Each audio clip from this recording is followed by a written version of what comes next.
Hello everyone, this is Prachi. Welcome to our channel selection mate. I hope आप सब बहुत अच्छे होंगे और आपके आने वाले एग्ज़ाम की तैयारी भी बहुत अच्छी चल रही होगी। सो गाइस, ये वीडियो है उन सभी के लिए जो कि DSSS PRT की प्रिपरेशन कर रहे हैं और पार्ट बी जो आपका है, ठीक है, पार्ट बी जिसमें CDP साइकोलॉजी, सब टीचिंग मेथडोलॉजी ये पोर्शन आता है, उसके PYQ हम यहाँ पर डिस्कस कर रहे हैं। तो उन सभी के लिए क्लास बहुत इंपॉर्टेंट है जो भी PRT की प्रिपरेशन कर रहे हैं, ठीक है। अब उसमें चाहे DSSS की आप तैयारी कर रहे हो या KVS में भी ये सब चीज़ें आती हैं, उसके लिए भी आपकी तैयारी हो जाएगी। तो पार्ट बी के प्रीवियस ईयर क्वेश्चन हम डिस्कस कर रहे हैं और इसके जो प्रीवियस ईयर क्वेश्चंस हैं उनमें हम डिस्कस कर रहे हैं यहाँ पर DSSS के PYQ PRT के। इसके बाद KVS के PYQ भी आपके साथ डिस्कस करेंगे, ठीक है। जो जो इम्पोर्टेंट एग्ज़ाम्स हैं और जिनके PYQ आपके इस एग्ज़ाम में हेल्प करेंगे DSSS में, वो हम यहाँ पर डिस्कस करेंगे। इससे पहले शायद 4 वीडियोस टोटल आ चुकी हैं PYQ की ही, वो आप चैनल पर जाकर ज़रूर देख लेना अगर आपने नहीं देखी है। कहीं से भी आप प्रिपरेशन कर रहे हो, लेकिन ये वीडियोस आपके रिवीजन में बहुत काम आएंगी। साथ ही साथ यहाँ से आपको ये भी पता लगेगा कि कौन से टॉपिक से क्वेश्चंस पूछे जा रहे हैं। उनको नोट डाउन करिए और उनको टॉपिक वाइज चीज़ों को कवर करिए, क्योंकि बहुत ही वास्ट सिलेबस है।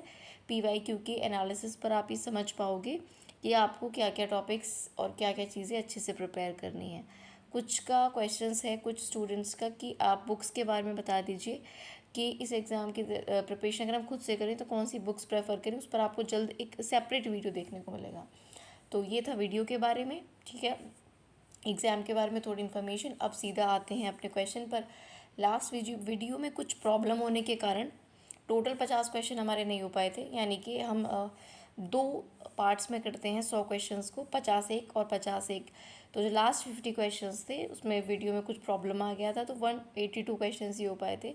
तो बाकी के क्वेश्चंस मैं यहाँ पर डिस्कस कर रही हूँ, ठीक है। 100 तक हम इसी वीडियो में डिस्कस करेंगे, लेकिन जो नेक्स्ट पार्ट होगा अगले 50 क्वेश्चंस का, वो नेक्स्ट वीडियो में आपको देखने को मिलेगा।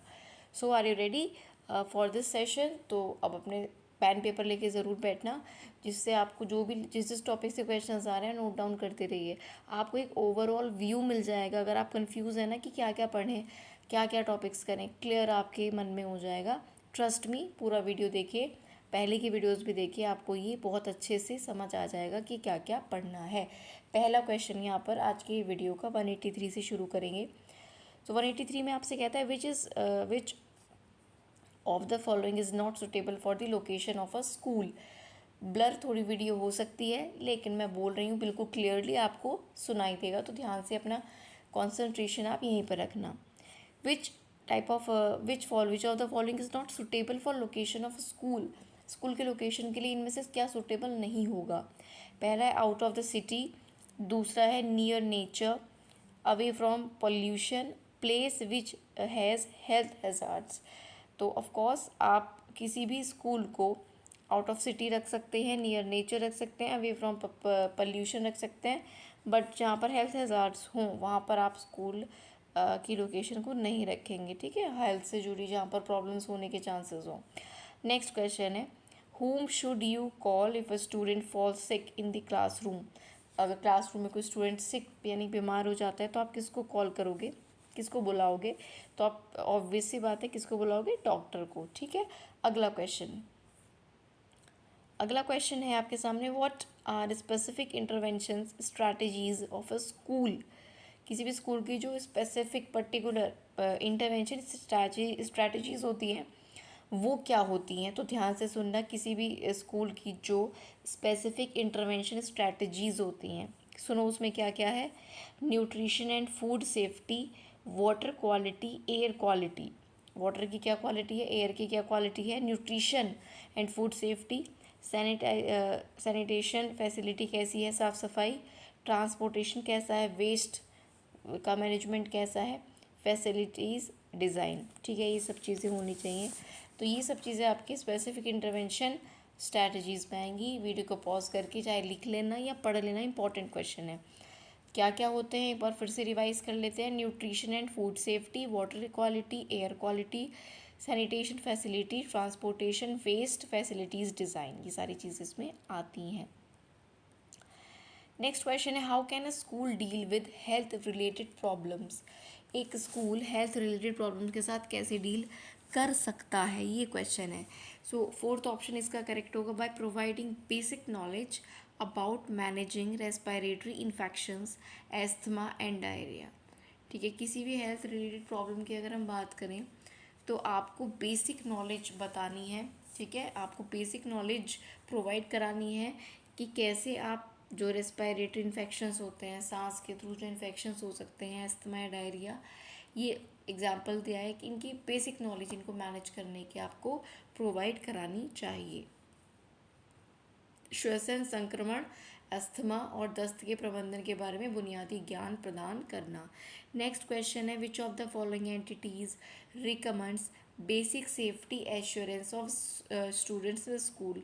तो जो वर्ल्ड हेल्थ ऑर्गेनाइजेशन है WHO, ये जो है रिकमेंड करता है, WHO रिकमेंड करता है basic safety of assurance of students, यानी कि बेसिक आप स्टूडेंट्स की जो बेसिक सेफ्टी है, सुरक्षा है, उसको एश्योर करें, ये WHO रिकमेंड करता है। ठीक, नेक्स्ट क्वेश्चन पर आते हैं,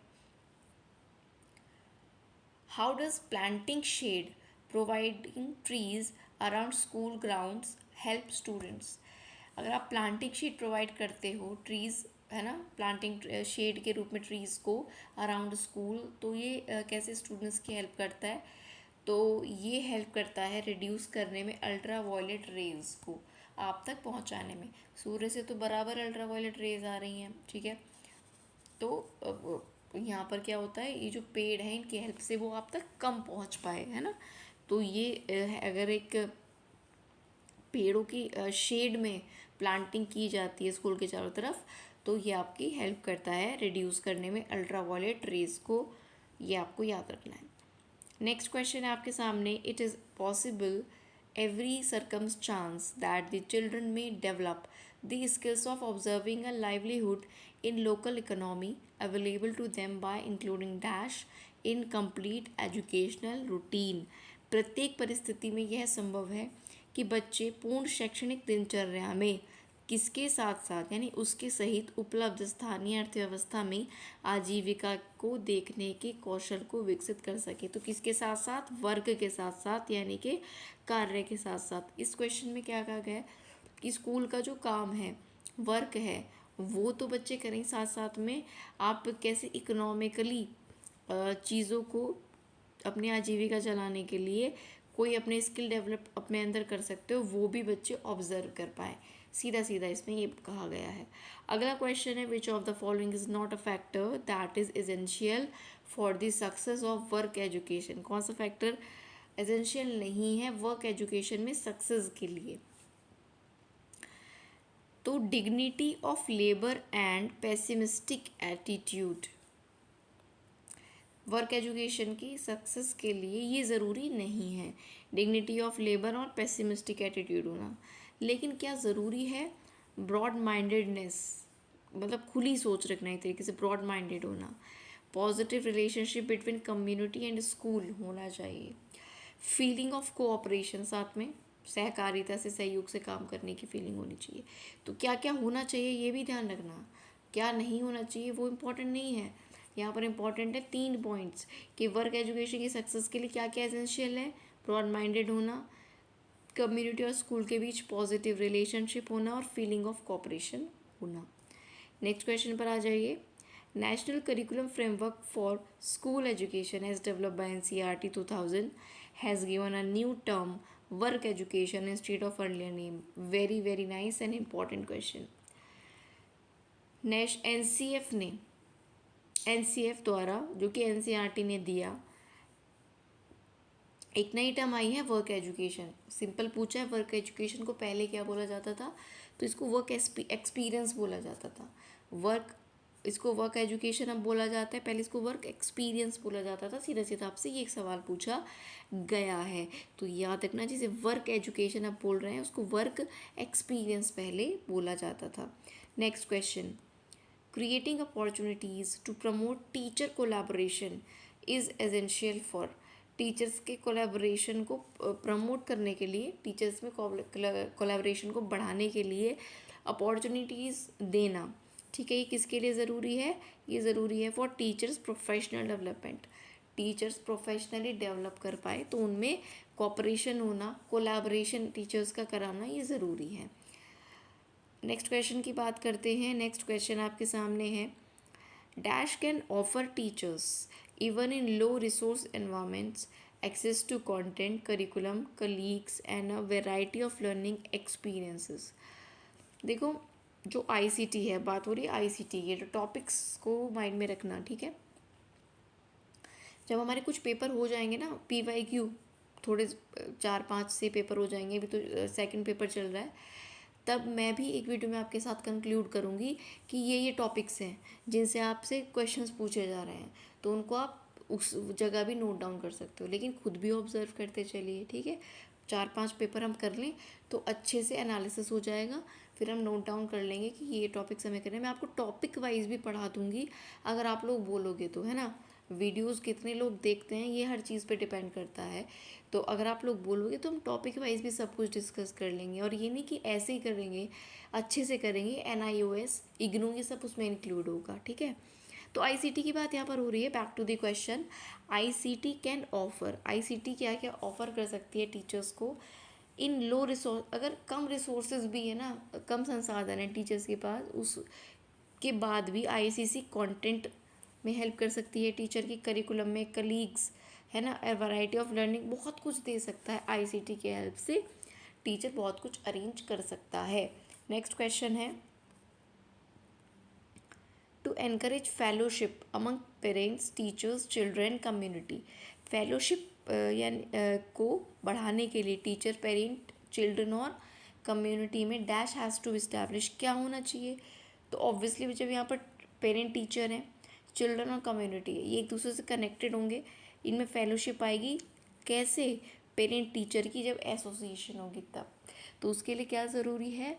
इन सब के कनेक्टेड होने से के लिए क्या ज़रूरी है? पेरेंट टीचर का एसोसिएट होना, इनकी एसोसिएशन होना। नेक्स्ट क्वेश्चन है, in best school practice dash communicate closely and regularly so that all sectors of the school community are working effectively towards achieving common goals. So PTA, board and staff, ठीक है, PTA, board and staff, in best school practice PTA and board and staff communicate करते हैं closely and regularly so that all sectors, मतलब जान सकें कि सारा काम जो है इफेक्टिवली हो रहा है, नहीं हो रहा है, और जो गोल्स हमने पुट किए हैं टू अचीव, वो अचीव हो रहे हैं या नहीं हो रहे हैं।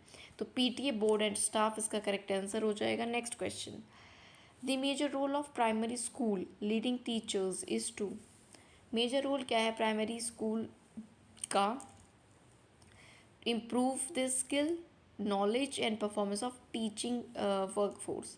टीचर्स के लिए प्राइमरी स्कूल का, टीचर्स को लीड करने के लिए प्राइमरी स्कूल्स का रोल क्या, मेजर रोल क्या है? तो इम्प्रूव करने, to improve the skill, skill improve करने के लिए, to improve the knowledge, knowledge को इम्प्रूव करने के लिए, और उनकी परफॉर्मेंस को इम्प्रूव करने का रोल है, ठीक है। प्राइमरी स्कूल लीडिंग टीचर्स का मेजर रोल क्या है? Major role of primary schools leading teachers, उनके नॉलेज को, स्किल को, परफॉर्मेंस को इम्प्रूव करना। Next question, classroom management is an important responsibility of teachers that entails 3 basic functions which are important question है, और किस टॉपिक से है ये? क्लासरूम से है। क्लासरूम मैनेजमेंट इम्पॉर्टेंट होता है टीचर्स के लिए, जो कि इंटेल करता है 3 बेसिक चीज़ों को, जो कि क्या है? Planning, control and communication. याद रखना। अब आप अगर इन ऑप्शंस को पढ़ोगे तो आप देखोगे कि इम्पॉर्टेंट तो सब चीज़ें हैं, करिकुलम भी इम्पॉर्टेंट है, डिज़ाइन भी और एग्जीक्यूशन भी, परफॉर्मेंस भी, मैनेज करना भी, परफॉर्म करना भी, सब इम्पॉर्टेंट है। लेकिन अगर हम 3 बेसिक फंक्शंस की बात करें क्लासरूम मैनेजमेंट में, क्लासरूम मैनेजमेंट में 3 बेसिक फंक्शंस क्या होते हैं? प्लान करना, प्लानिंग, फिर कंट्रोल, प्लान करना, कंट्रोल करना, and third and most important communicate करना, कम्युनिकेशन। मैं एक चीज़ को 1 2 2 बार 3 बार 4 बार क्यों बोल रही हूँ? क्योंकि वो इम्पॉर्टेंट है और जिससे आपको वो अच्छे से ध्यान में रह जाए।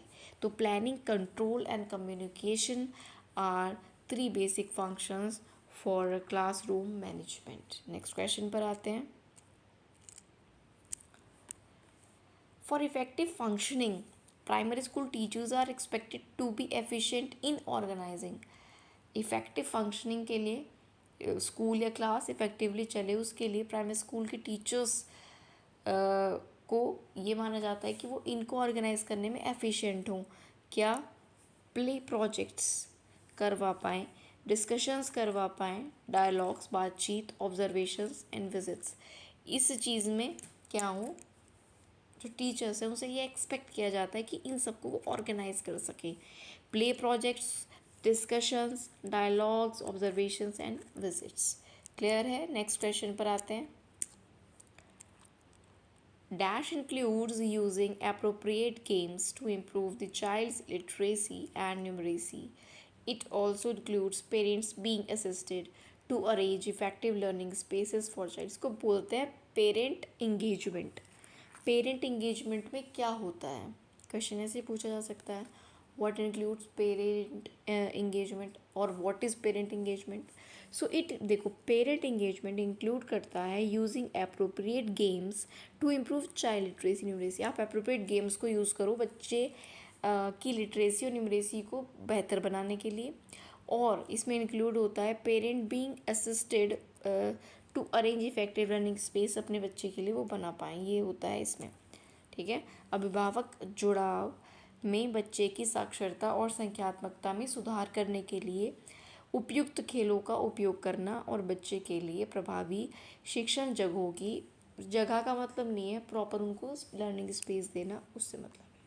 लास्ट क्वेश्चन है, when relationships between the school and wider community strengthen the ability of school and families to support student learning, well-being and development outcomes, that is called community collaboration.